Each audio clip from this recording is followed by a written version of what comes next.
רציתי להסביר לכם על מחצית השקל, איזה עשיר השמח בחלקו. הנה יש לנו להבין מיהו הנקרא עשיר ומיהו הנקרא דל. מורגלים אנו לחשוב שאדם אשר צבא ממון רב הוא אשר נקרא עשיר, ואילו אדם שלא עלתה בידו כך הרי הוא עני. האם כך גם הסתכלות התורה? להבנת הדברים נעיין בדברי המשנה באבות. בן זומא אומר, איזו עשיר השמח בחלקו. לכאורה משנה זו צריכה ביאור גדול. איך אפשר לקרוא לאדם עשיר רק משום שהוא שמח בחלקו? אמנם שמחה יש לו, אך לא עשיר.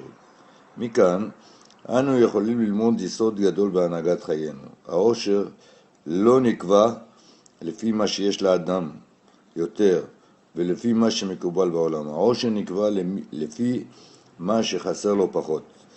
כך צריכה להיות הסתכלותו של האדם על מידת העושר.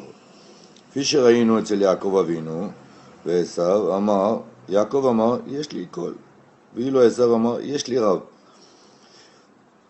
ידוע מאמר חז"ל, יש לו מנה רוצה 200. יש לו מנה רוצה 200. כלומר, מטבעו של האדם אשר ככל שיש לו יותר, כך גם יחסר לו יותר. אדם שיש לו 200, חסר לו 400. כן זה על הדרך. ככל שכספו של האדם רב יותר, כן יחסר לו יותר.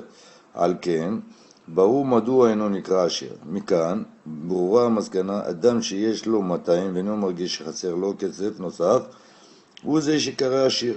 זו כוונת המשנה. איזו עשיר השמח בחלקו, כמו שנאמר, יגע כפיך כתאכל, אשריך וטוב לך.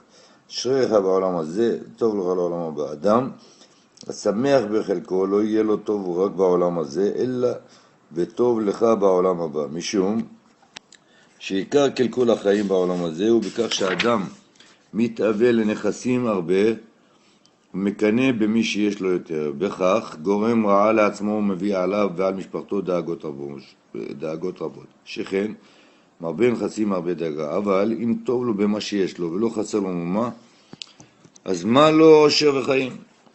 וידוע הוא כי העשירות מקלקלת בעבודת השם יתברך. לפיכך אדם שרואה הצלחה בעבודת השם ואף על פי כן שואף הוא לעשיר, לא יזכה להיות עשיר, כיוון שאם יתעשר ממונו לא יניח לו, ואם יחפוץ להגדיל עושרו וכך לא יוכל לעבוד את השם יתברך. לכן מן השמיים לא יתנו לו עשירות, אך מי שאין חפצו לעשירות ואינו מתאווה למותרות, מן השמיים יתנו לו ברכה והצלחה. מכאן נביא כוונת הפסוק, העשיר לא ירבה והדל לא ימעיט. מי הוא זה נקרא עשיר? זה שלא ירבה. זה שמסתפק במה שקציב לו הקדוש ברוך הוא ואין חפץ לקבל יותר ממה שרוצה לעבוד. והדל הזה לא ימעיט, תמיד חפצו לחפש דרכיו למלא את אהבתו.